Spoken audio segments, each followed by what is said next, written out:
I'm very, very happy and pleased to welcome all of you for today's discussion on Eastern Partnership, on Eastern Partnership instrument. So I guess we will have discussion on both, on more strategic dimension of Eastern Partnership, but also on more financial and practical things, and that's why we have today also two panels, I think of very distinguished speakers.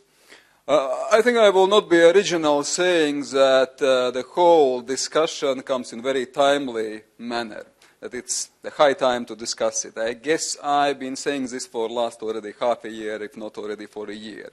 So I think that for the last years or last month, certainly, of course, this is very important subject and very urgent as well. Not least because we have events in Ukraine, and Ukrainian tragic or dramatic events, or you may call it also the Russian aggression against Ukraine, that has overshadowed the daily politics or daily routines of Eastern Partnership. But hopefully the situation one day will be stabilized, that one day it comes back to, you can say, everyday politics, everyday economics. I think that some positive steps already been taken. We can speak about presidential elections in Ukraine. Let's hope also parliamentary elections will take in a good and positive and credible and legitimate manner, which also will add legitimacy to Ukrainian efforts also to make their decisions, their own decisions, wherever they lead. But they are first of all the Ukrainian decisions. I think that Georgia has just also quite successful local or municipal elections. Moldova has having a sort of challenging elections in November, so this year will be still quite a also politically saturated, politically intensive in terms of the calendar, in terms of political activities in our Eastern partner countries. So that's why, of course, we must follow, and that's a very important development there. The second is even though most important decisions are being made by our partners, I think it's also important how we engage European Union with our Eastern partners. So it's two to tango. And of course, in the next 10 days, we will sign an association agreement, and most likely we'll think about some future progress as well and future steps. So also, of course, there are some debate within the European Union, and there are different positions also in this regard, how we proceed further, especially during the EU presidency next year. So this is the third aspect, which again makes it timely and important also that we are having discussion here in Riga, that next year, of course, Latvia is being the president of the EU Council and at the same time also organizing the Eastern Partnership Summit next May, so in 2015. And of course, the question is not just about the summit itself. I think the most important question is actually what is beyond, what is after, what are deliverables and what are the visions after already or beyond Riga. This event is a joint effort, as everything in Eastern Partnership. There have been a number of very valuable players with us. Of course, a number of embassies, 3 embassies we were working closely with from Eastern Partnership countries, from Georgia, from Ukraine, and from Moldova. We had cooperated also with European Commission representation. That's why we're also having it in European Commission's house, so thank you to representation. And also the local partners, local stakeholders. I think it's very important to not just have Latvian Institute of International Affairs on the board. There's also a Chamber of Commerce and Trade. There's also a session of local or municipal representatives here at the event. Last but not least, the leading role as for EU partnership in general, at least at the beginning, but not only, it's been by 2 countries, by Sweden and by Poland, and it's been very instrumental in organizing, driving, and having excellent cooperation in this event. And that's why I'm also very happy to finish my closing remarks and give the floor to 2 ambassadors, 2 excellencies. Of course, it's Jerzy Marek Nowakowski, the Polish ambassador, and Swedish ambassador Henrik Landerholm. Yes, please, ambassador, the floor is yours. Well, thank you very much, Andris, for the introduction. Let me express a few words about the Eastern Partnership, because it has been passed already almost 6 years from the moment when the European Council, on its summit on the 20th of June 2008, has supported common Polish-Swedish initiative of strengthening relation of the EU with its eastern neighbourhood. Probably no one expected in that time how much of hopes for positive changes and better future will bring this initiative to, at least, some of the societies of the countries covered by this program. Having in mind economic crisis, which still affects many of the EU countries and lead to significant loss of confidence of increasing number of Europeans to the European institution, we should not forget how attractive for some of our eastern neighbors is idea of strengthening the links with the European community. Living so many decades in peace and still on relatively high level of social welfare and security, we, Europeans, have sometimes tendencies to forget our past, centuries of wars. Thanks to the wisdom and farsightedness of the founders of the European Union, nowadays societies of our constantly existing community can live in peace and prosperity, and the governments of member countries of the EU are obliged to solving the conflicts between them in a peaceful, non-confrontational way. These are principles from which we are proud of and which we want to share also with our closest neighbors. However, countries and societies who are interested in modernization and approximation to the EU way of life have to be equipped not only in enormous amount of the goodwill and readiness for sometimes difficult and harmful reforms, but also in sometimes very detailed technical knowledge about how to do it and adequate amount of money. That is why I'm very satisfied that together with the Embassy of Sweden, Latvian Institute of International Affairs, with the support of the European Commission representation in Latvia, embassies of Georgia, Moldova and Ukraine, we were managed to prepare and hosting you today on the seminar European Neighbourhood Instrument 2014-2020, Opportunities, Challenges and Synergies for a Strong Partnership. It is both a real pleasure and honor welcome on the seminar Latvian, Swedish and Polish ambassadors for the Eastern Partnership, Mr. Juris Poikāns, Mr. Martin Hagström and Ms. Beata Pęksa.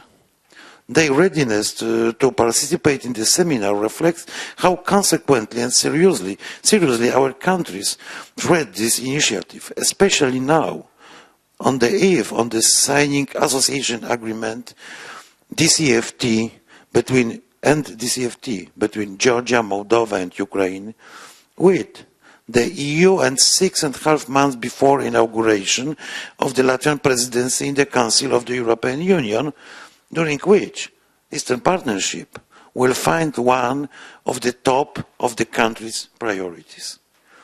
With a sense of satisfaction, I would like to also welcome Mr. Andris Rashbash, head of the Cooperation Unit in delegation of the European Union in Kiev, who will share with us information about the substance and the way of implementation of the funds from European Neighbourhood Instrument, Ms. Lolita Linkiewicza from the Ministry of Foreign Affairs of the Republic of Latvia, and Georgian and Ukrainian panelists, Mr. Roman Kakulia, David Budashvili and Anna Dmitrienko. Being truly convinced that content of the seminar will be useful and beneficial both for panelists and participants, I would like to wish you interesting and very fruitful discussion. Thank you very much.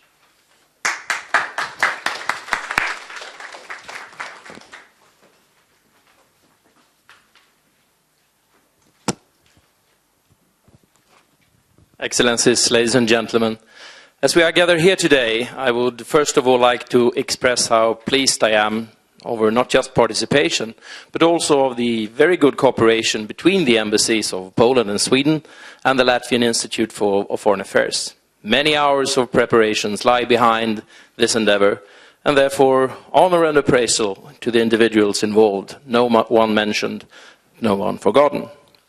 The Eastern Partnership, as mentioned, launched in 2009, lived a somewhat sleepy life until last autumn. It seemed to be one of these combinations of letters that tend to attract quite small amounts of EU bureaucrats and technical specialists.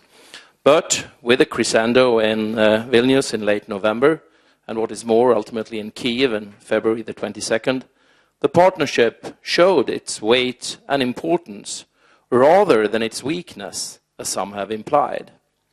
Obviously, it was the soft power and the attraction of what the European Union has to offer that showed its somewhat unexpected strength as so many times before. And some people may ask how can a political organization, the European Union, that has so many internal problems and a decreasing support of many of its current citizens lately, best, or in my view, worst expressed in the results of the elections to the European Parliament, how can such an organization contain so much, so dear to at least Ukrainians, Moldovans and Georgians, and at the same time create so much fear in Moscow? My response would be clear. The promises of the reform processes linked to the Eastern Partnership, they are feared by current Russian leaders, not so much geopolitically, but as they lead way for a development towards modern, open, transparent, and truly market-oriented democracies based on the principle of the rule of law. What unites European countries, in my opinion, is not mainly cultural, social, religious, or moral values, but rather the strong commitment to a constitutional order where power never ever stands above the law. An order where all citizens and companies are equal and where all public processes are transparent and where political leaders are accountable for their actions and where individual human rights are not negotiable. Let me go back in history for a short while and start in 1989 when it became obvious that the Soviet Union was not going to last very long, at least not last in the then current version. For the first time since 1940, Sweden opened a diplomatic presence here in Riga, a presence that was later transformed into an embassy. And between 1991 and 2004, in just 13 years, Latvia completely reformed its society to meet the standards of EU and also NATO membership, from a union, leaving a union of totalitarianism and repression that was forced upon Latvia. It became a member of a union based on voluntary participation and conditions-based accession in just 13 years, a truly impressive achievement.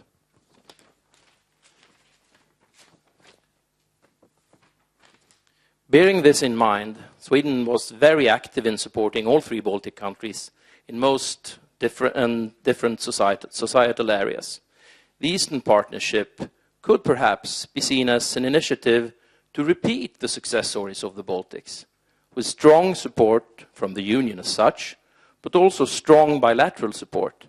The Eastern Partnership gives 6 other, less fortunate post-Soviet countries support to reform themselves according to European standards, and by that, in due time, hopefully also to reach a European standard of living, European standard of democracy, and a European standard of rule of law. And that is, in my mind, what the partnership is mainly all about. A strong and dedicated helping hand to support the countries respectively to the extent they, not any other country, voluntarily wish to reform their own countries. If membership in any of the European structures will be possible or not is another question, not on the table for the moment. Sweden is arguing for a conditions-based procedure leaving the option of membership open to all European countries that fulfill objective criteria. And hence, for example, also Turkish membership is supported by Sweden. Finally, let me once again express my gratitude to all the people present here today. I am looking forward to an afternoon full of discussion and dialogue with the aim to get at least a bit closer to better understanding of what should be done, and perhaps even more important, how it should be done. The devil is as most often in the details. Thank you for your attention and welcome to the conference.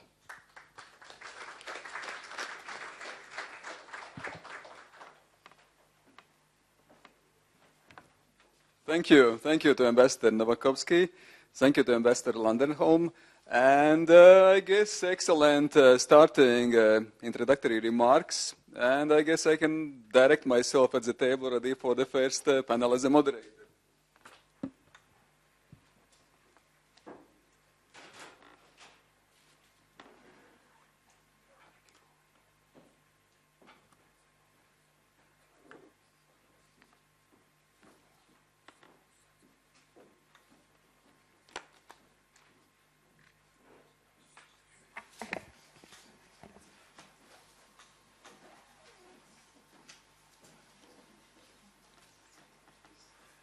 Since already many, I think, good things have been and important things have been already said, I'll be very short in my introductory remarks for the panel, and I think that's why we have distinguished speakers here. The first panel is strategic. It's more about strategic, political, economic background of the Eastern Partnership and also about the prospective scenarios for Eastern Partnership development. Because if we speak about financing, and certainly this is one of the central issues today, because I think we need to go into intricacies of financing and also practical details, and the second panel will certainly focusing on this. Of course, we still should know what is the state of affairs at the moment for, you can say, political engagement, what is state of affairs in terms of EU consensus building within the European Union, what is recipient countries' political also will and societal support to proceed with Eastern Partnership reforms, which are not always easy and also might be quite challenging. So I think this is a framework or background which is important to understand if we proceed already with details. And as I mentioned, I can just repeat, we have an excellent panel of distinguished speakers to address those issues.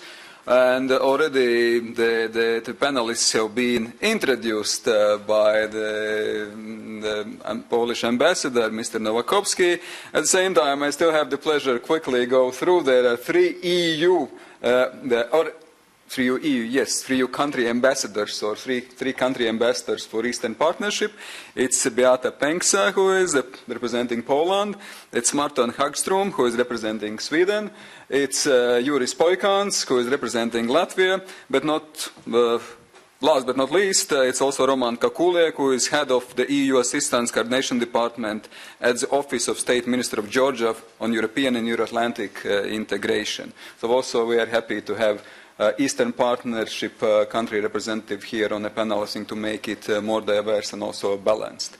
And we start with Ms. Beata Pęksa on Polish perspective, and so please, I would ask you kindly to have around 7 minutes introductory remarks, and then we can start already to move into some Q&A session. Unless you want me immediately that I can ask you questions, but I think you can give some Polish perspective, since Poland and Sweden, as we already decided at the beginning, was very much behind, leading behind, whatever the term means, but very much instrumental for the Eastern Partnership promotion back also in 2009 and before already, and I think being very instrumental still pushing forward the whole Eastern Partnership agenda. So what is the Polish perspective at the moment, and what kind of state of affairs we are now, and what are the prospects for Eastern Partnership from Polish perspective, please? Thank you very much. It's a very challenging task, actually. You said of 7 minutes for the Polish perspective in the current situation. Even if I speak very quickly, in a very quick manner, it would be quite difficult. But I will try to be quite general in the beginning, letting my colleagues to perhaps add from their perspective, some more detailed issues or comments, and then perhaps in the second part of the seminar we will be able to focus in more details on the concrete issue of financing. You said while opening this seminar today, this conference, you said that we are meeting, of course, that this meeting takes place in a very interesting, in a very good time, and it's good that we are meeting today. It's always with this type of conferences when they're usually planned, way ahead. So I'm sure that our embassies and the ministry here were planning this seminar as way before a Vilnius summit as a tool, to have a very boring technical conference on how to finance all those reforms that are being implemented after the initialing and by the two countries and the signature of the AAs, the CFTAs by Ukraine. And of course now we are meeting in a very interesting times, and it's very difficult now to focus on these technical issues, but rather we need to take to the consideration absolutely new geostrategic context there that we are meeting in.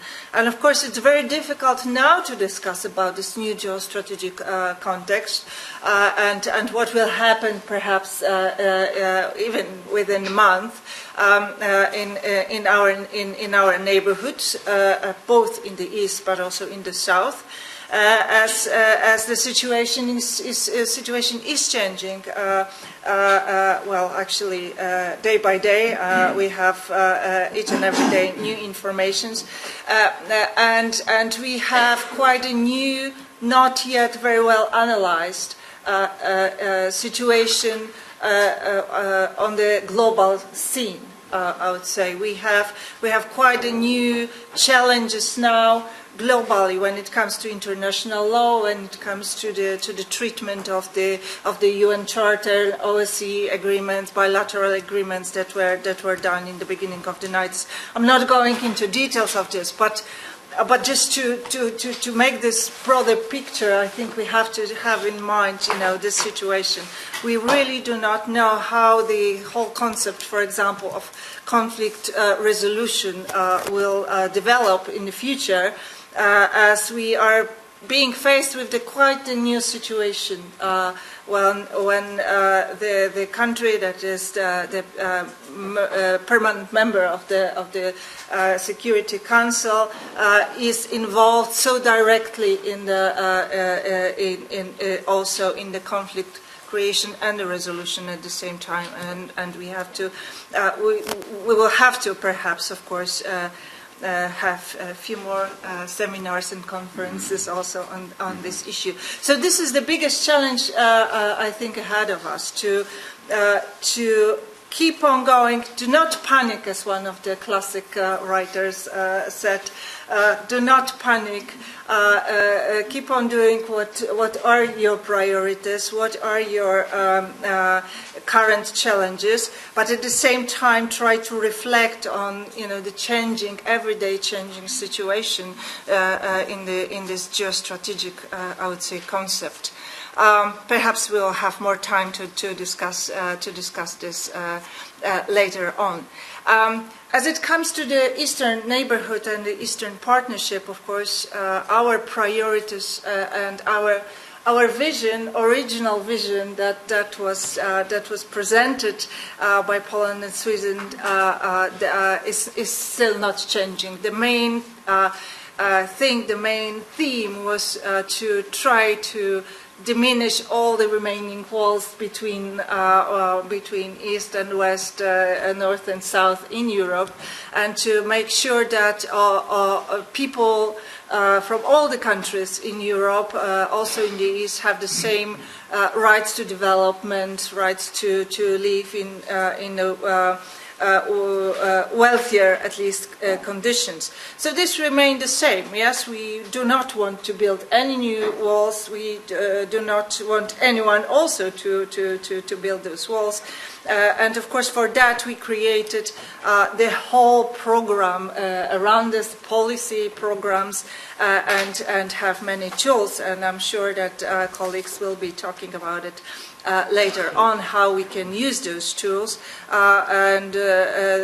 Though we all agree that for this moment, we had some discussions before, that for the current situation, for a current moment, the tools, the agreements that we have at hand, the decisions that we had in Prague, then in Warsaw, then in Vilnius, are still to be valid and need to be implemented in the future. So just very shortly, what are the priorities? What are the needs? As the title of this panel goes, needs, priorities and challenges for the Eastern Partnership, and perhaps then colleagues will talk a little bit more in details. When it comes to the needs, that's obvious.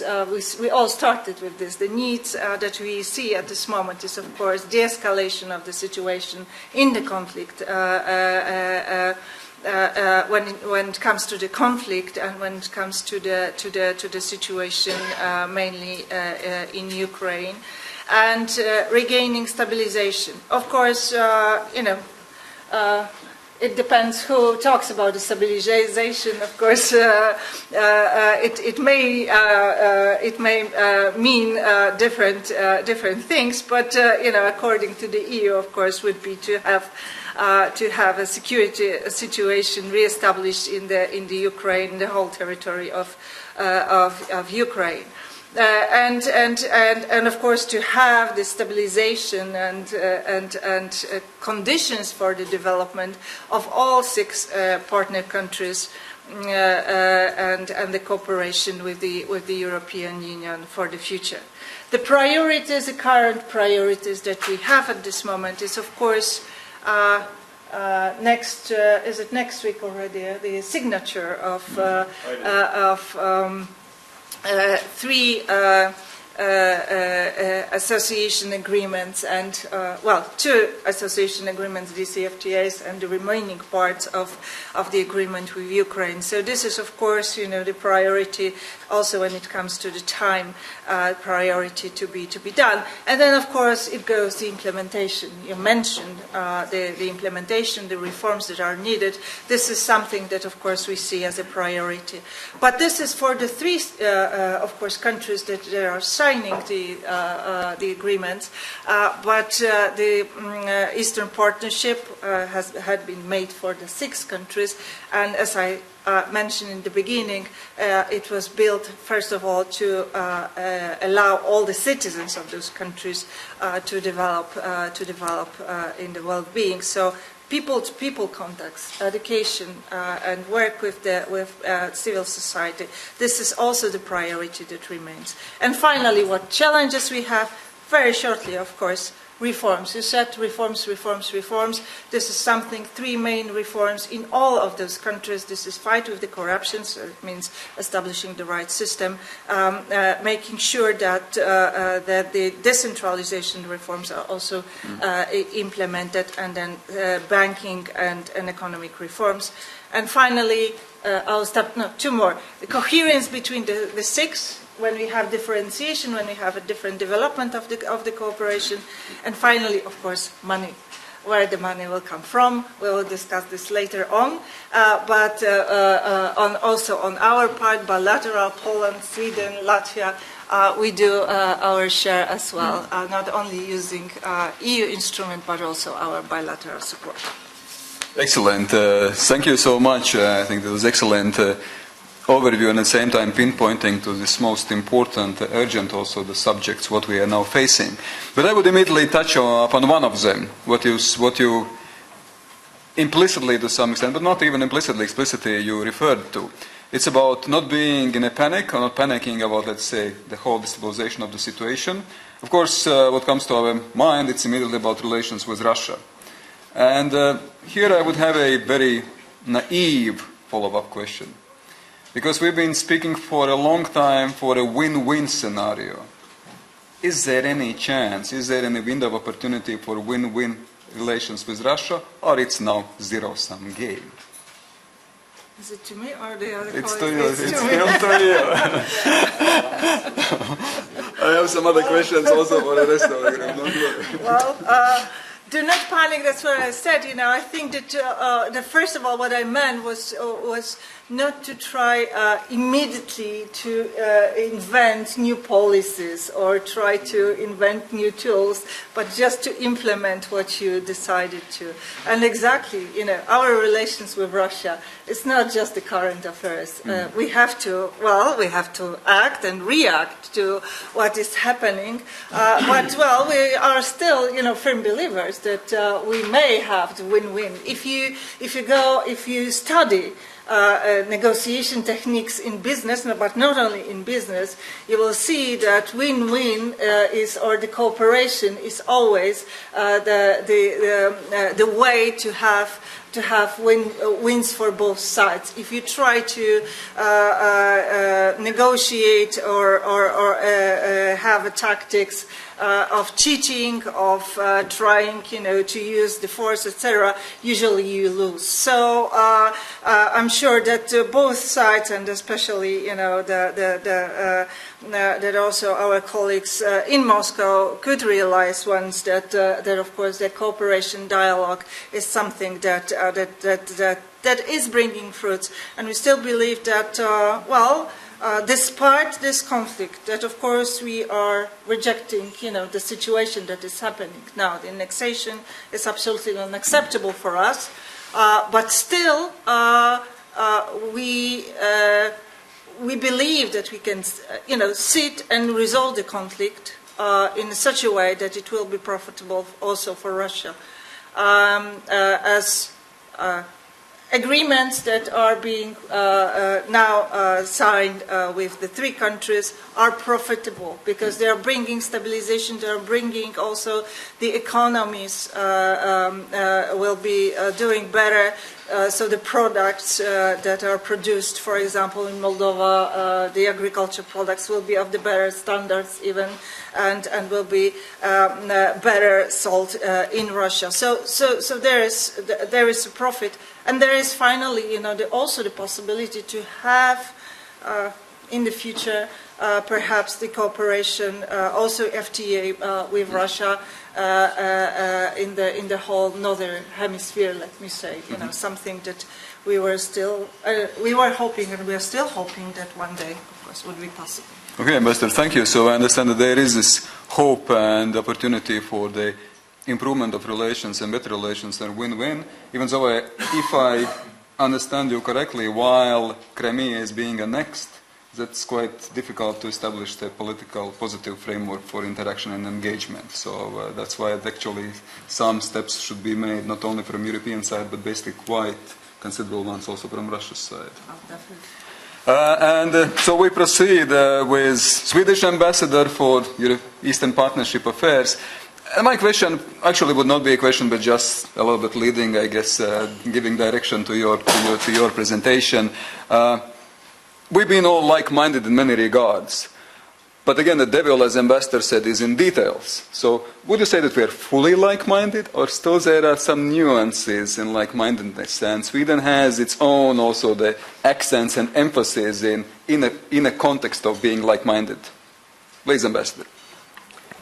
Thank you. No, it's interesting that you would ask us, because I actually thought that I would start by saying that, of course, it is something of a challenge to talk in a panel where we are so like-minded, because I think we are. I could subscribe to well, maybe all that was said by my Polish colleague and by the colleagues before that. Of course, there are nuances. There are always such nuances. I struggle to find right now any concrete one to mention. I think we on the bigger picture we very much agree on the goal where we want to head.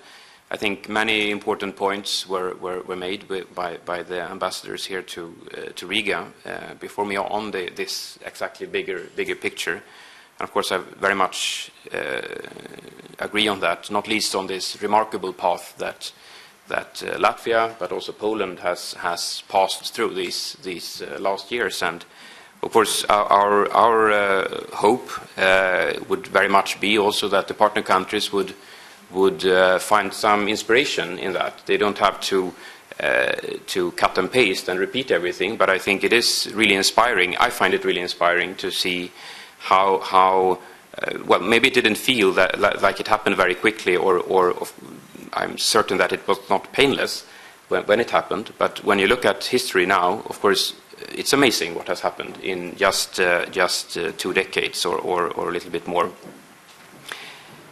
And I do hope that we will find it equally amazing when we come back here in, I think now less than a year's time for the Riga summit.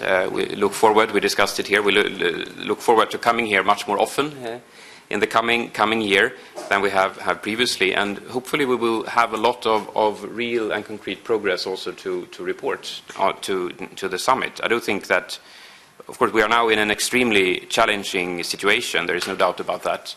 But we will also go ahead with these agreements now, which are really massive agreements. They are quite concrete, or really concrete roadmaps for reform for these countries, legally binding roadmaps for reforms, and it will be a really historical step that we take next Friday.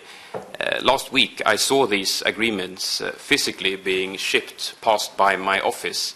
It's about 9,000 or 10,000 pages, so they had to call a special janitor to ship the agreements to the government for the decision, because the government in Sweden has to take the decision to sign.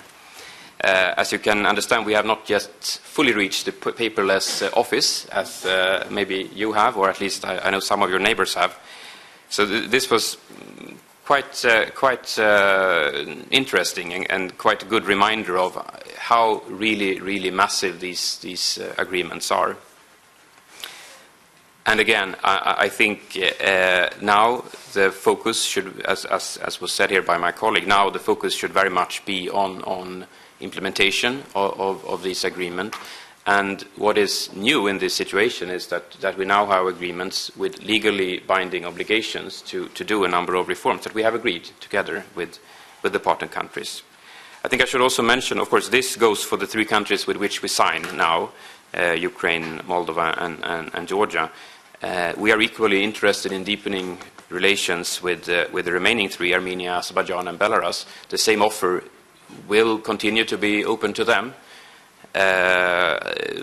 if they ever find it interesting to head in that direction. But that is not the only offer on the table. Of course, we are interested in deepening relations with these countries also in other ways, and we are ready to hear their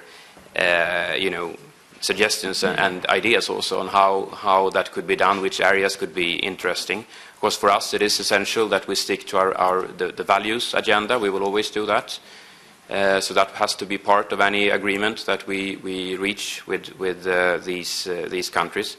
But again, if you look at the very big statements that we managed to agree with all 6 partner countries, we have now agreed them 3 times, in Prague and in Warsaw and in Vilnius.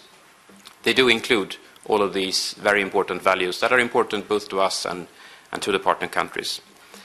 I think it might be, even though we got this very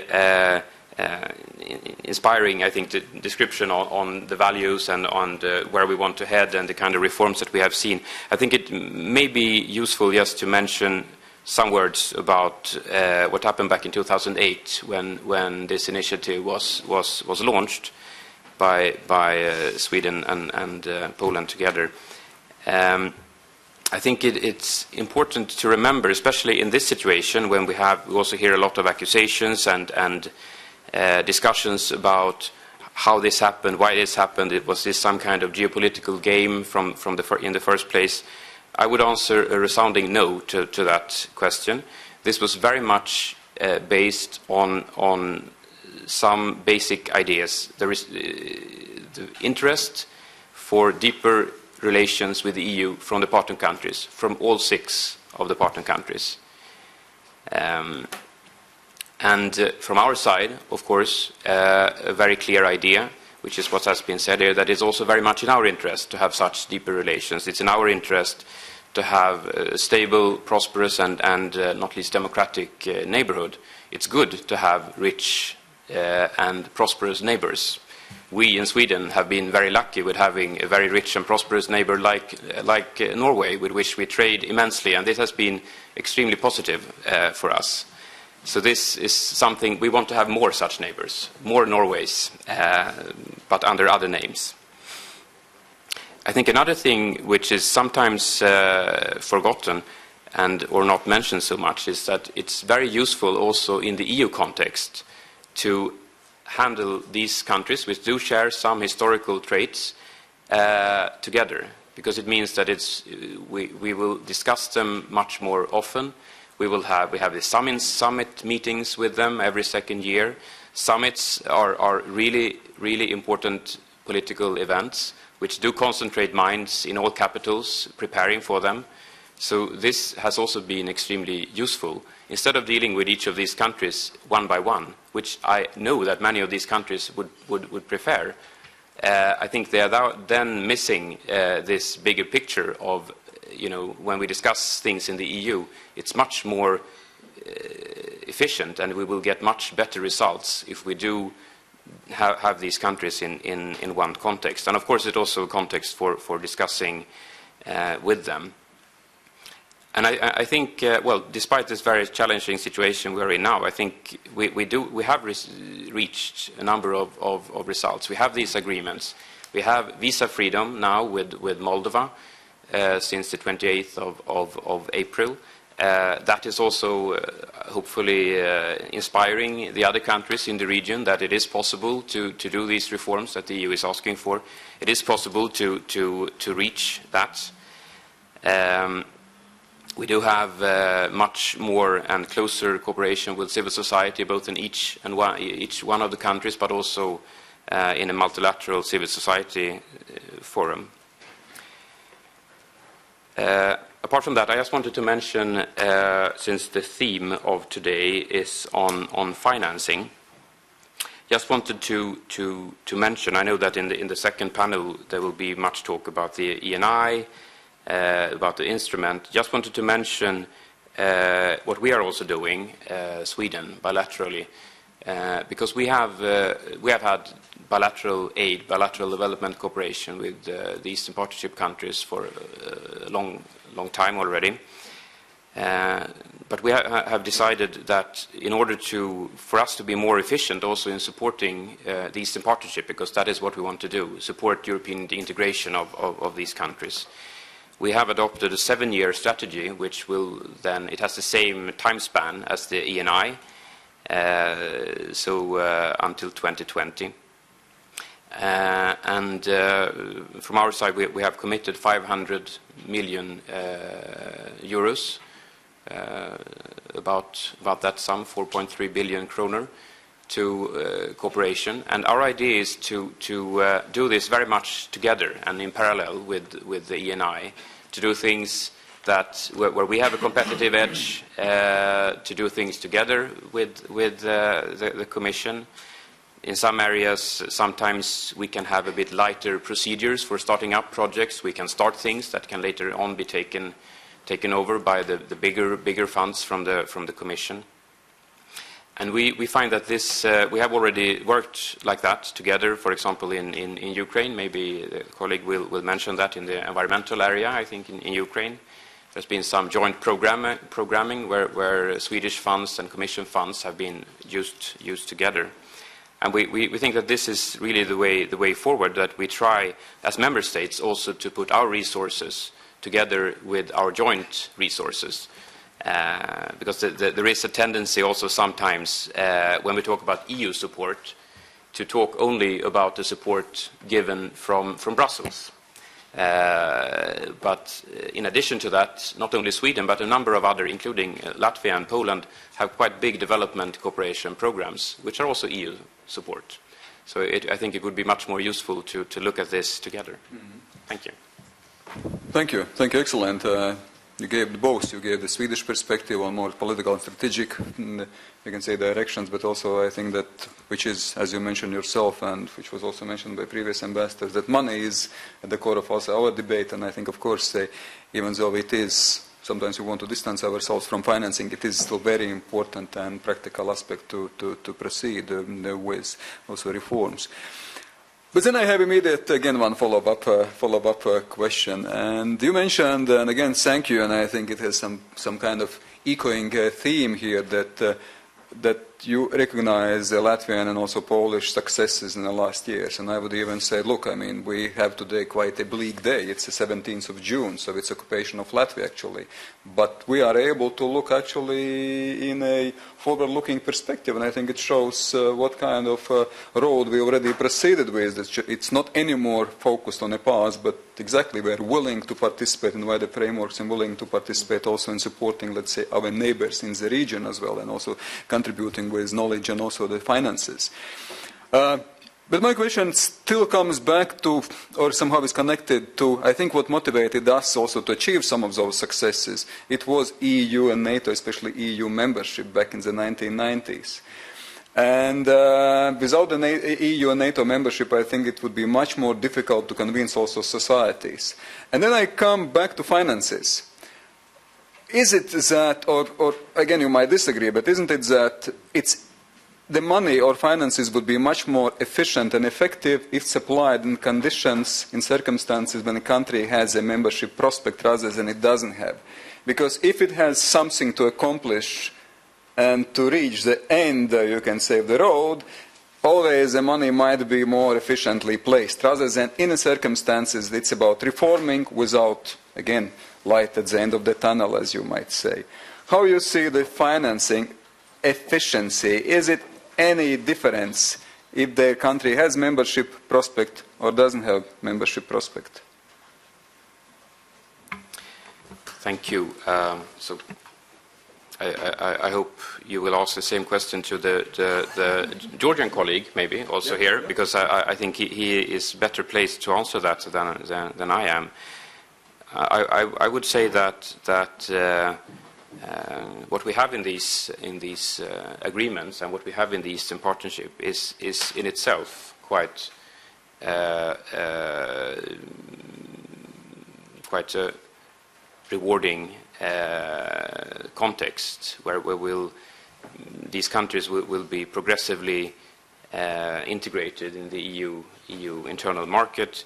There will be, in particular in the case of Georgia, I think almost all trade barriers, including all tariffs and everything, I think there is maybe one or two exceptions. I think garlic is one exception, yes? The one exception. So I think that in itself is a prospect that should not be disregarded.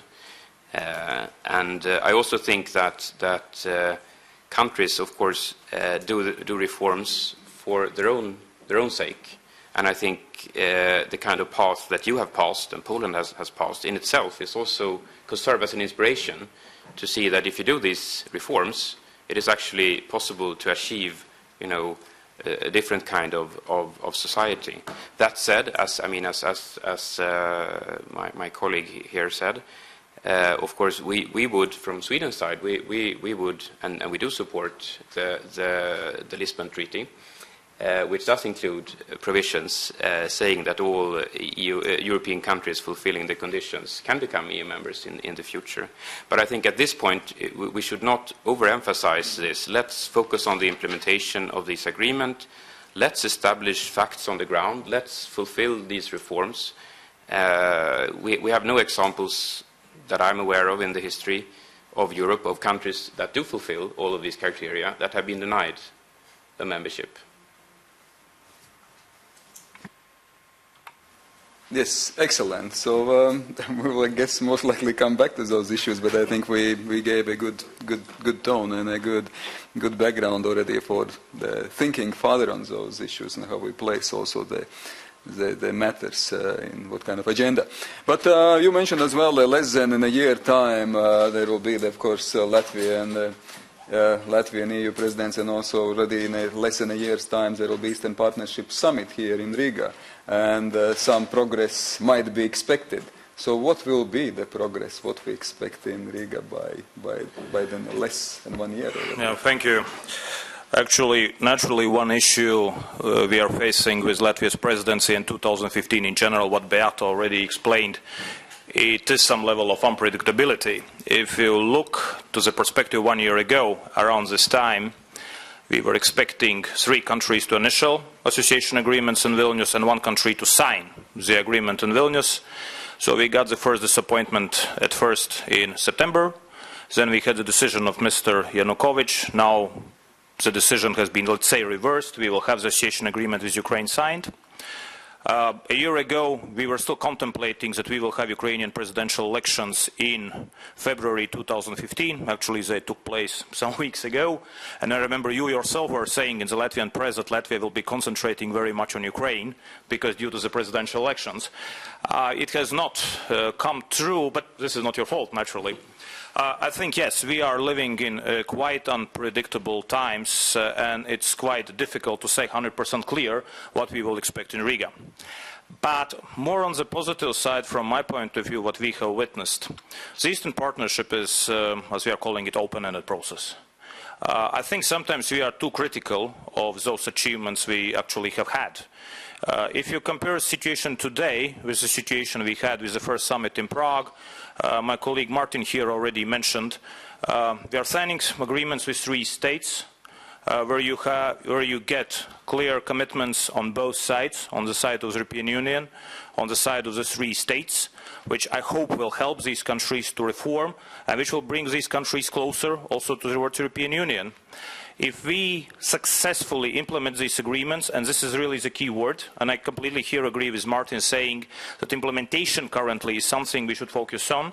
If we have successful implementation, we can focus on something more, and for example, Common European Economic Area, which has been envisaged by Vilnius Summit Declaration. So this is not the end of cooperation, and when it comes to Ukraine, you know there have been Council conclusions saying that the association agreement doesn't constitute the final stage of cooperation, and I hope such kind of wording we will get also for Georgia and Moldova.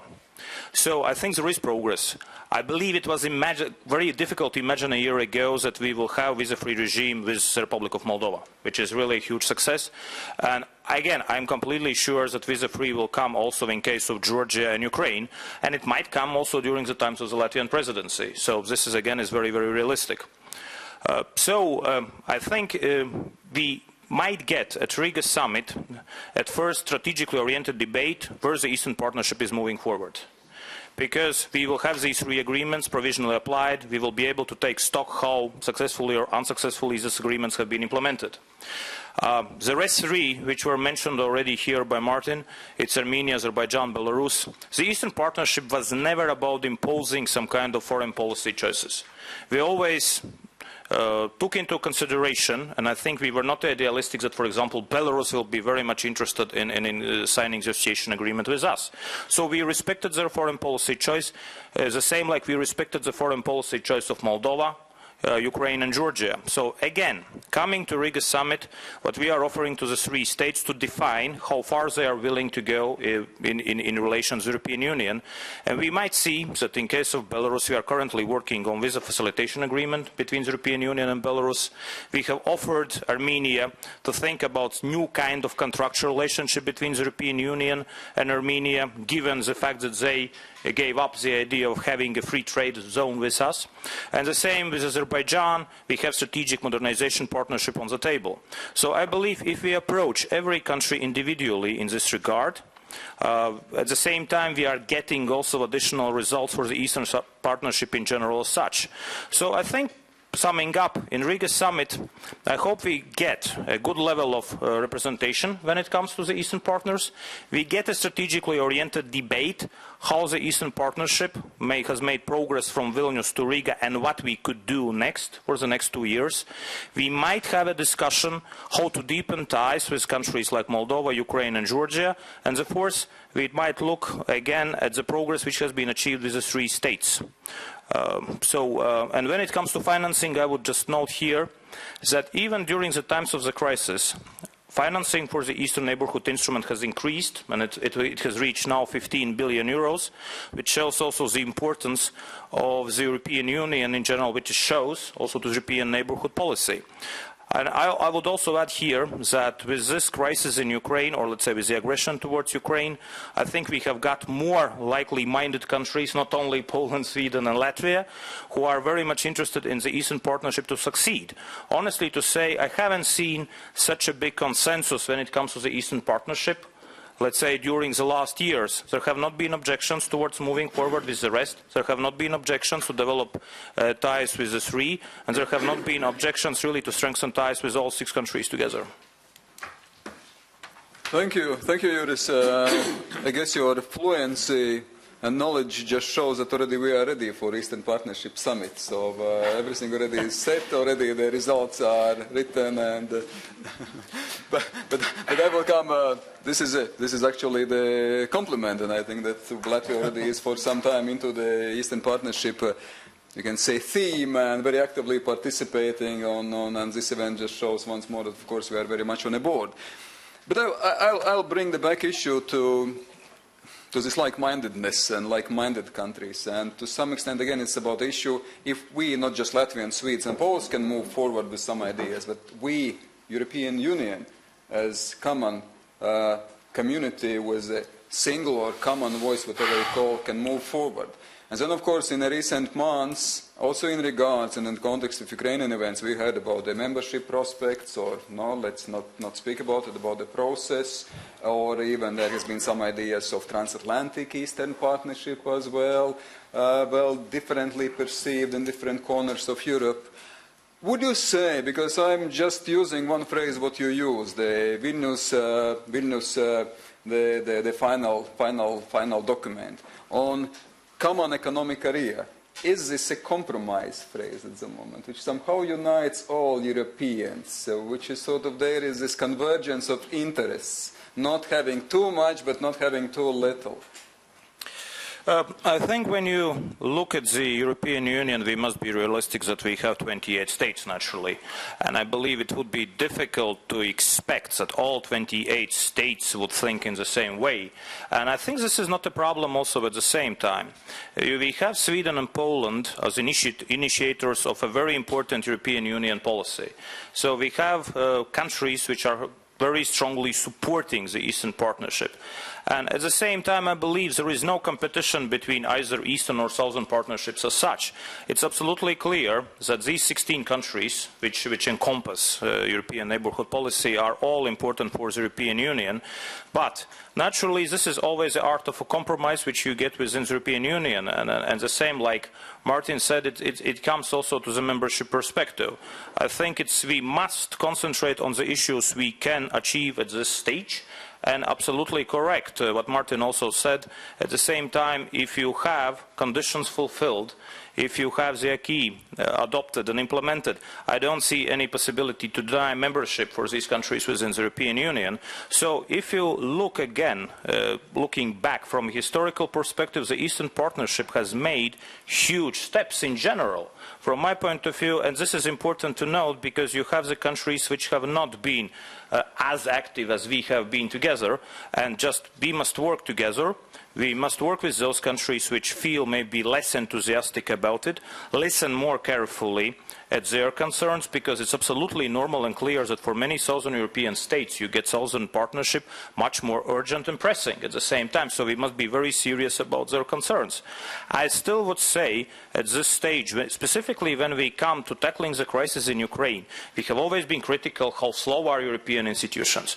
I would say at the end of the day we were able to draft assistance package, 11 billion euros. I think we were very fast when it comes, for example, visa liberalization action plan first phase. In general, we got a very positive conclusion, which still has to be supported by the Council. So the European Union can act very fast if there is a necessity to act. So I think this is a way forward, but there will never be any, let's say, dominant opinion, so there will always be a consensus-based policy which has to be supported by all 28 states. Mm-hmm. Okay, thank you. And here, of course, I'm very happy to bring in as well our Georgian partner, because the whole story, the whole narrative would not be complete without our major partners to whom the Eastern Partnership mission has been, you can say, addressed at. So, Mr. Kakulia, can we speak about huge steps from EU side and also from Georgian side? How you see it, that we are making considerable steps to the reformed country and more engagement, and there is a positive agenda, or there are many challenges? Well, what's your vision from Georgia, please? Thank you very much, Excellencies, ladies and gentlemen. It is always a pleasure to participate in such a gathering where we can discuss the recent, really active issues. Let me just follow exactly the topic which we have, because it is formulated quite well. I think, first of all, what's the state of play in the Georgian context when we are approaching to the signing of the association agreement. State of play is the following. First of all,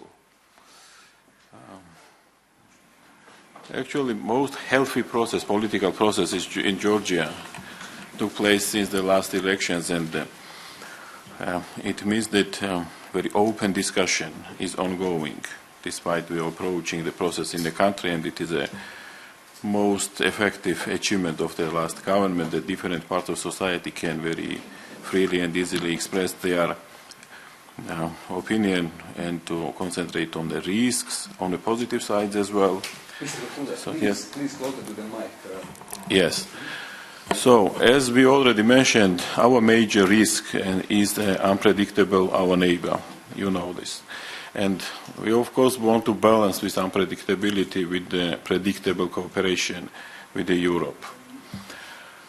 And even if we try to be very constructive, our new government selected this approach, and step by step, as it possible, we try to be very constructive with Russia. Even if looking our DCFTA opportunity in the context that Russians also can see their opportunity in this process, and despite our political cooperation, Russian investments are welcomed in Georgia, and we can always through this have a free trade with Europe, with Georgian names, of course, but we also, I was very glad when I've had this just recently, we had Mr. Barroso in Georgia a few days ago, and DG Trade representative, in its introduction, mentioned this very specific but already quite positive element of the inclusion of the Russia in a positive context in this cooperation. State of play, again, is our political will, of course, to introduce the reforms which we agree to implement, and I think understanding in the country is quite comprehensive that these reforms are needed for us, first of all. Needs and priorities, of course, it's not a time when we can speak about some new needs and priorities. It is quite well reflected in the agenda and association agenda, which we will sign in the nearest future, probably will be our major guiding policy document, and we try to adjust our activity to this document. But when we speak about the challenges, challenges are the following. Ukrainian case was mentioned here, but I think we need to we still need to analyze quite deeply what happened in Ukraine and what are the consequences which we can meet and new challenges in this context. The Georgian case is quite exceptional. We cannot compare this case with the Baltic countries and with the different cases when during the accession some difficulties existed, but instruments which have been engaged from the European side have been helpful, maybe not very helpful. In these discussions we are going many times, but in Georgian case, for instance, to be very concrete, we all know that sensitivity of the private sector is an essential issue in this context. political issues more or less can be reached the understanding, and we have this understanding in the political context with the different parts of societies, but private sector sensitivity and on another hand instruments which we have from European side to help this sector, I think still needs to be analyzed quite well. Because when we speak about the new cooperation and ENI, we already started cooperation with this instrument and we planned 2014 cooperation priorities. Those priorities were selected in a close and open consultation with Georgian government, and we believe that we are in line with our political agenda. But when we come closer to this sensitive issue, we again have a gap. And this gap is obvious. We cannot exactly say that existing instruments which we have today from the European Commission side can be very effective in solving this issue, which is the help to the private sector to pay the cost, which actually, on one hand, it is not a cost, of course, it's an investment in the future, actually, and maybe cost is not right definition of when we talk about the private sector's payment for the CFTA. It's an investment in the future, but this investment should exist, and this difficulty anyway exists. So, finally, as a financing, actually we have to look for the existing instruments, and I insist to repeat these words because amount of the finances are not very important part here. We need to, of course, emphasize to the existing instruments like twinning, technical assistance, because institutional development is very important, and we have very good cooperation in this regard. Another topic which probably needs additional attention is the NGO sector. And if you compare previously the portion of the financing to the governmental institutions and the NGO sector, balance is very unfair, I would say, because if we go back and look to the development of the progress, let's say in my country, check and balance is a key word, actually, if we want the governments to implement reforms and to really share the values which we want together to be the part of this one society. And check and balance cannot be reached with the properly developed NGO sector in the countries, and unfortunately we have not done the sufficient effort. It is my opinion, and I actually in a consultation with the European colleagues we tried to bring some new element in this, and I was very glad also to hear that in the bilateral package from 2015 can be some portion of the amount of money together with the government we can plan some activities for the NGO sector, and the government of course will be not involved directly in the process of the financing, but to select the priorities and to agree the elements of the evaluation, criteria of the evaluation, probably will be very good initiative. So, to summarizing what I would like to say in this context, that actually my concern is the instruments of the financing, existing instruments. I of course understand that creation of the new instruments is not such a easy task with the Commission, but we need to find some ways of the flexibility in order to address these particular painful and sensitive issues which will be related with the especially joining the DCFTA. For us, actually, with Europe, we already several years did not have any tariffs and barriers, so we don't expect any dramatic changes from the side. It's just new opportunities for us, and we will see how we can use this. But actually, government and most of the representatives of the businesses are quite optimistic about this. Regarding the private and small and medium enterprises, I already said we have a concern, and we also share this concern. So this is in general, and I'm ready to answer your question if you have such. Thank you, Mr. Kakulia. I would not have a question, but since I promised to have a question to the Swedish ambassador, so I will raise a question, but a little bit in different way. Actually, following what you said as well, you said that there is sensitivity of private sector, which actually leads to some wider implications about society being on the board, society supporting reforms, because at the very end, society is what makes decisions in which direction the country is going. And that's why the question for me, or I think not just for me, but the question is, what is the key to convincing society that wars are worth making and proceeding with? Where is the key? At what level? Is it the key that the EU must be giving more clear signals? Again, perhaps some membership prospects. Is it at the level of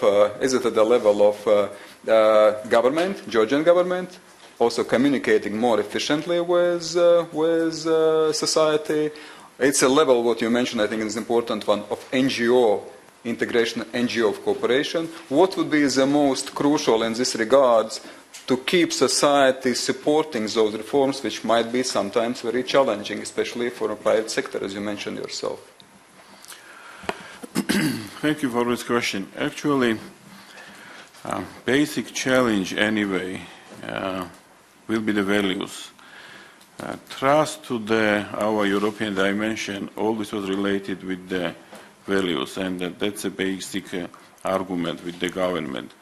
If you look into the past, for instance, previous elections and new government, basically change of the government, despite we had a quite progressive previous government, quite effective previous government, doing a lot of actually positive things, and we've done quite significant steps in many directions. But actually, as life have shown, population's basic requirement is the trust to the basic values. And for the private sector, especially when we speak about the sensitivity, we just want a fair environment internally, fair competition, and fair rules. And we have this trust. If government can manage that together with the European Commission, we can create this environment in which private sector can find the resources to develop in a fair environment. That will be probably the case when we all can benefit from this process. Actually, the answer is that yes, basically, finally, values and values. We don't have any another evaluation of this, because we have currently, for instance, some parts of the societies which have a right, of course, to express their opinion. They say that with Russia, trade can be much easier. Standards are a little bit easier now to do, and why we can't go to the European standards, which is a costly, high reforms. But population, despite that some kind of logic in this procedure, we see that in terms of long-term development, it's not a good strategy. So understanding of the population actually is, I'm proud that we definitely have this. So that's, I don't know if you answered your question. Yeah, thank you. So I think that, well, at least I take it. I take that, as you mentioned, that sometimes perhaps EU is also too self-critical, that basically also that there is a realization also among the partner countries that many reforms should still be done also in the partner countries, and we should also not blame that we are not just giving the right signal, so that actually it's still coming back to two to tango, and it's both should understand how they convince societies and proceed with some initiatives. I'm happy to open the floor for a ready Q&A session. We have around 20 minutes, so and please, I think we have really excellent panel of very interesting, distinguished and knowledgeable speakers, and that's why, of course, I might assume there might be a number of questions as well or comments. Please, the floor is open, and please introduce yourself.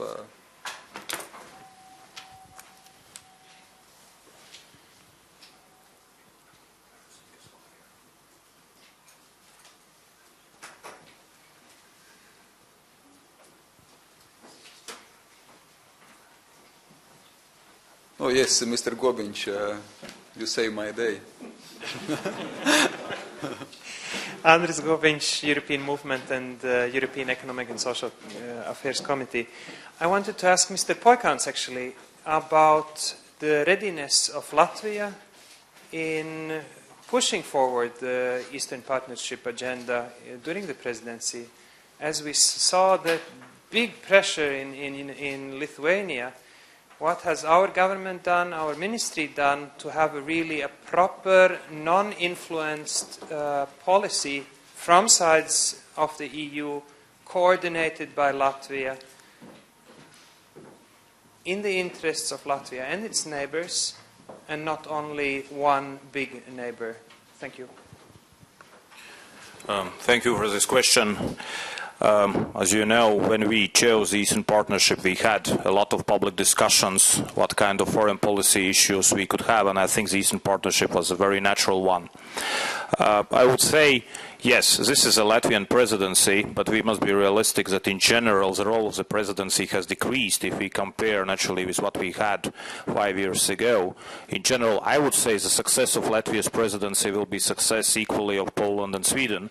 So when it comes in general to define our policy with regard to the Eastern Partnership, we will be trying to forge consensus within the European Union. So we will be working hard with our allies within the European Union, expecting also their support.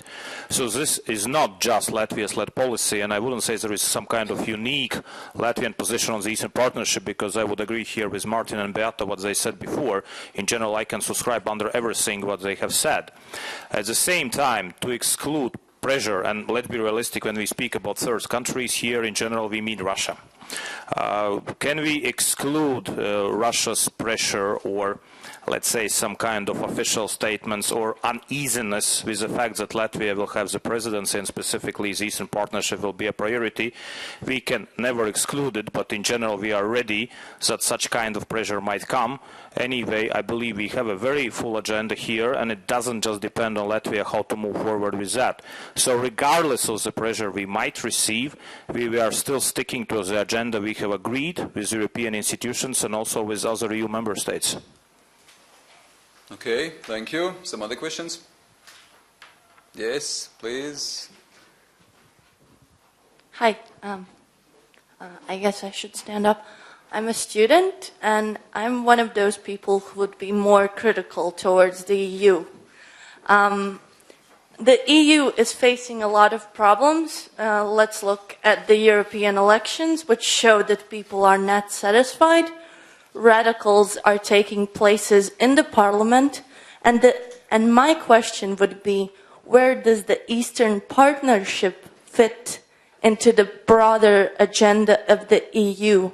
In a sense that we need to focus on it, obviously, but at the same time we have our own issues within the EU, and how should we balance these two things, and how should we try to approach these issues that exist within the EU and also the partnership?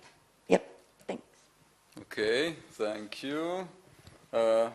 I will spare the ambassador from Latvia because he just responded. So please, I would be very happy to hear the Polish and Swedish perspectives, or perhaps one of. Yeah, thank you for the question. So I think from our previous presentations here, it's quite clear why we feel that it is important to focus on the Eastern Partnership and on these countries. And this also, of course, it touches. Of course, that there are problems in the EU. There are economic problems in several countries, financial problems.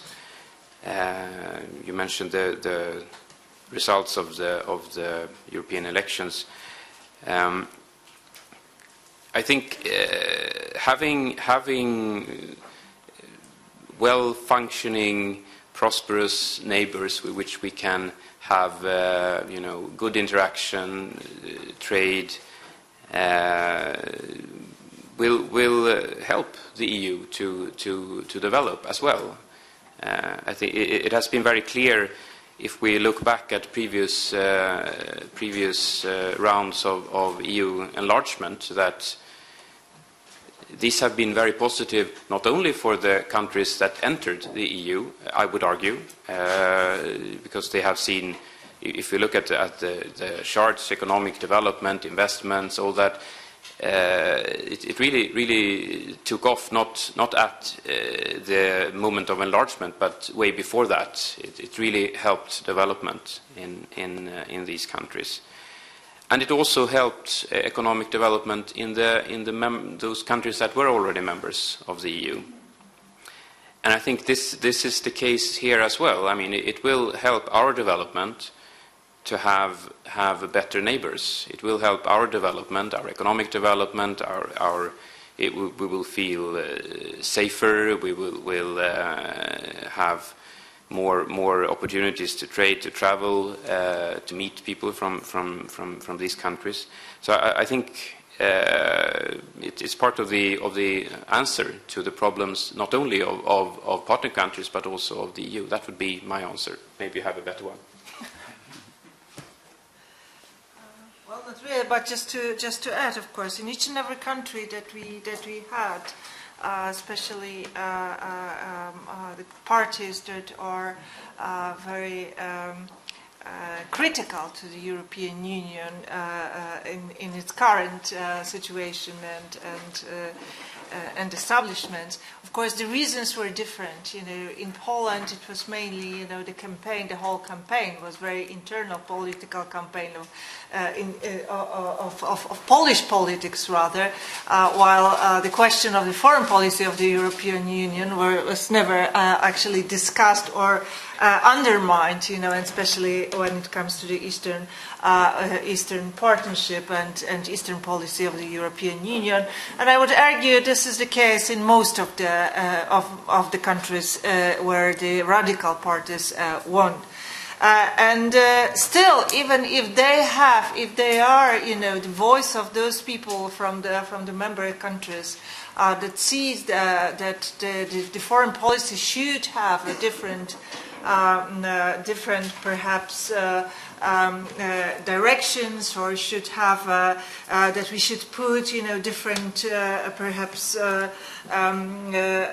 attention on certain issues. This is something what establishes the European Union. This is what the European Union is about. It's about also our internal debate and the consensus among all possible parties. So of course, if people are disappointed with a certain way of the political development of the European Union, then there is a room for debate. So I think this is something that is also bringing the strength to the European Union, but also may be used as an example also in our eastern and southern neighbors. Okay, thank you. So yes, please. Yeah. Since time is running out, I guess we'll take a couple of last round of questions. Tatiana Boykova, Associate Professor of Economics, Latvia. My question for Mr. Poikāns. So, speaking about development, Eastern Partnership, especially its financial supporting, my question is, what benefits can receive the European Union as a global actor from that? For example, it can enhance competitive positions of the EU in comparison with the USA and China at global market, or maybe other consequences. Thank you. What about you? Okay, well, let's take another one. Yeah, Diana. Diana Putyomkin, Latvian Institute of International Affairs. I'm actually moderating the second panel, but I still would like to take the chance to know the question about the first one. And so, since I guess money is why a large part of audience is here today, my question is, what would you say about the opportunity to further increase the amount of money earmarked for the Eastern partners, within still this 7 years period? And maybe we can organize some sort of donors conference on the Eastern Partnership, international donors conference, also about other funds such as the European Endowment for Democracy, which I believe is an absolutely amazing instrument, which is very flexible, very well suited for small projects, also for such states maybe as Latvia. Do we have a chance to have any new funding initiatives still, before 7 years come to an end? Mm-hmm. Thanks. Excellent, yeah. Some other questions? If not, then we can come back, but perhaps I would I would add to this already the financial part. Isn't it that actually the EU countries are sort of different, and also we three, on the one hand, we are like-minded, but financially, if you look in terms of money, we are quite different. The Sweden is net contributor, and with the having big development assistance package.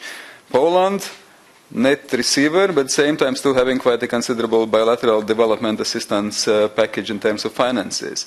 Latvia, being small, net receiver, and also still we would like to have and hope that there is a chance for a bigger also the financial possibilities for us also to support Eastern partners. Isn't it also that makes some difference in our opinions, respective advantages, respective strengths within the EU? Because of course finances also allows us to position in one way or another. Yeah. So please. Maybe I would start with the question which was asked, how the EU can develop, what EU benefits in general developing ties with Eastern Partnership states. I think I can divide my answer in several parts. If you look at the economic situation of Poland, for example, and the economic situation of Ukraine at the beginning of 90s, I think nowadays the Polish GDP per capita is 3 times higher than the Ukrainian one. Just illustrating, Poland used to be at the beginning, let's say, Latvian top 20 partners, and it moved to top 10 partner. Currently, Poland is among top 5 economic partners for Latvia. Why not Ukraine? Because, let's say, for example, our trade with Ukraine is rather stagnant. From my point of view, for the last 20 years, it never exceeds 2-3%.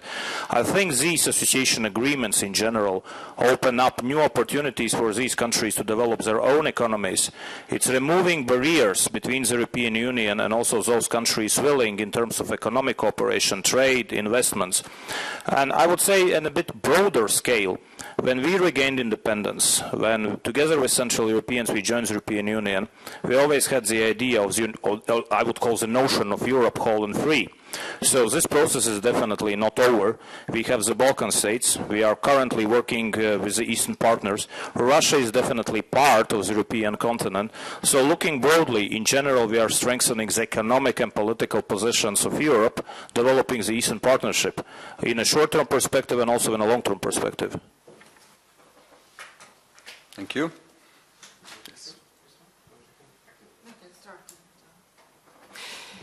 So, no, I think that is definitely part of the answer to this issue of funds, that the agreements in themselves, that is our firm belief, and all studies that have been done indicate that they will lead to growth in GDP, in trade and investments in the partner countries.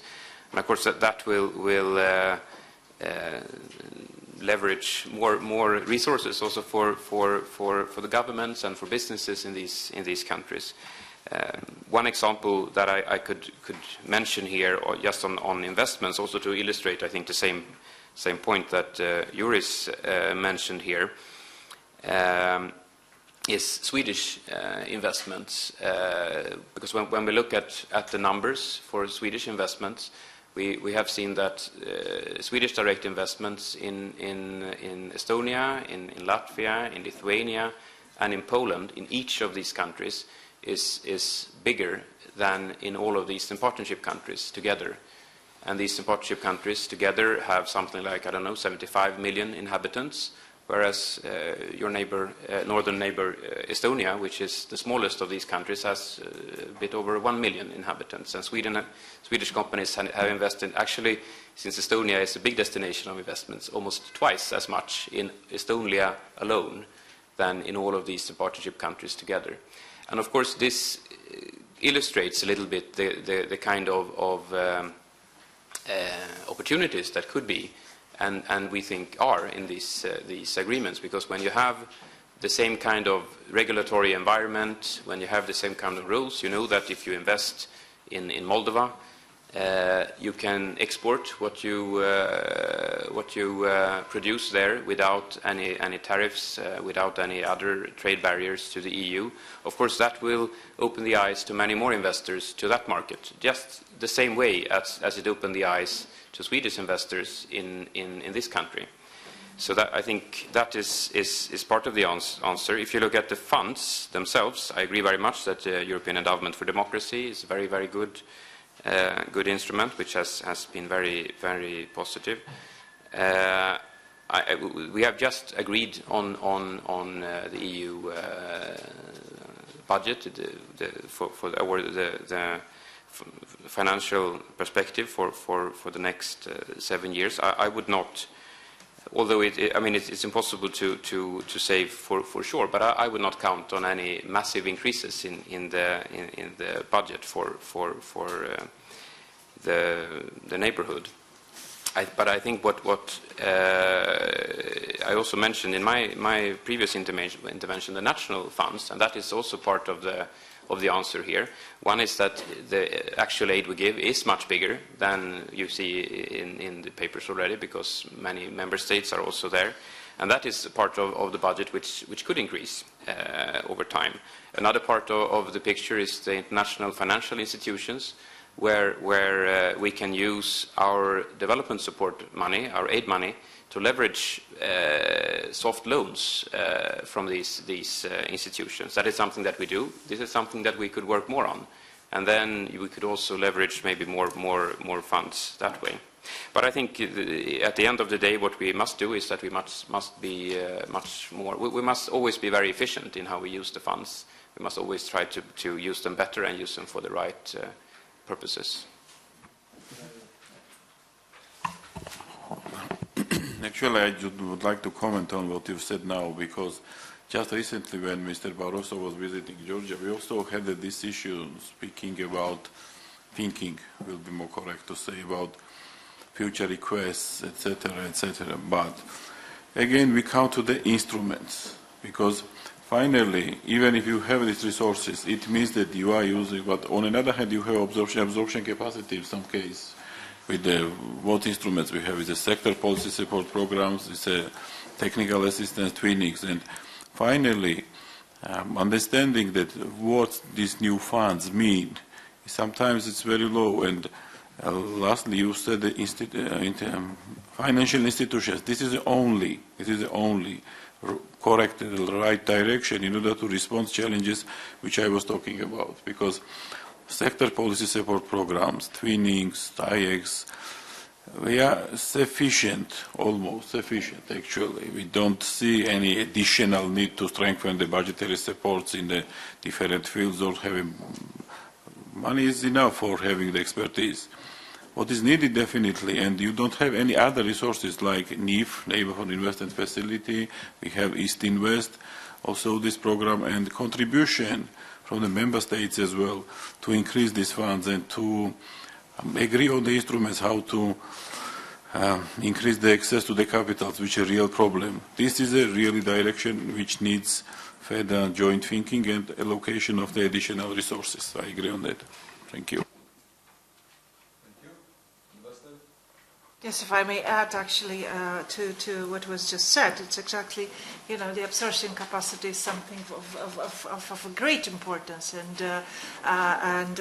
new funds will not serve the purpose if you do not have the absorption capacities, and you have them when you implement reforms, and then you have investors, because, for example, politically driven Polish businessmen would like to, and they were trying to invest in Ukraine, they were trying to invest in Moldova, and they were not able, and they were actually not succeeding. Nowadays, they are going there, they are investing. So as long as the reforms are being implemented, there are better conditions. Of course, this is a small business, but they are successful. And finally, of course, if you do not have resources like Poland, for example, or Latvia, then you have the capacities of and creativity, and you can, for example, imagine the creation of EED that you said is successful, or for example, Visegrad Fund that had a very small capacities when it comes to money, but it was successfully implemented, and now it's being also supported by Sweden and by Netherlands. We get very big resources from them. So you have additional perhaps means and tools to be used also in those countries that perhaps still are not net payers to the EU. Thanks. Excellent. I think that is very important concluding remark, and I think very appropriate one, which concludes and finalizes everything up in a very good manner. I will be very short. I think that what we realize that the strategic setting, strategic environment is quite in transformation. It's quite dynamic at the moment. So, of course, it's fluid, and we have to face those challenges. Also, of course, recent events in Ukraine and with Russia's activities with regard to Ukraine. There is a wide range of players also in this region, which I think also complicate things. It's not just about governmental interaction, and I think also what was good that we brought on a table as well the private sector and society and NGOs and companies actually which are players and funds which might be established also on pan-European level. So there are stakeholders and players which makes picture more complicated, but I think also more engaging in many regards. My favorite theme that homework must be done on different levels, on a national level, be it in Georgia or Ukraine of observation capacity, be it on national level here also in Latvia or in Poland of also motivating and convincing society and also actually mobilizing resources, not only financial resources, on regional level. And I here take what Polish ambassador said. I would be happy to have also the Baltic Fund, similar to the Visegrad Fund, and here I always repeat it, but let's hope that perhaps it comes one day. Also on European level, still the compromise setting and building, it's not an easy task. We've been like-minded in many regards, but of course we have to convince also other nations to involve, not just in southern direction, but also eastern direction. As there was a question asked, of course there are also many other challenges within European Union, so that's not just the only issue on agenda, so there are many issues on agenda. So of course the picture is interesting, to say the least, but money is coming. I think it's a considerable step forward as well. And we didn't touch too much on money in this panel, but we will touch more on some would say, sexy subject of money in the next panel. So please stay with us. We will discuss also how the finances are proceeding. And we have, I would say, 15 minutes break, and we come back at 5 o'clock already for the second panel, which is more to finances. Thank you very much, and please join me in a round of applause.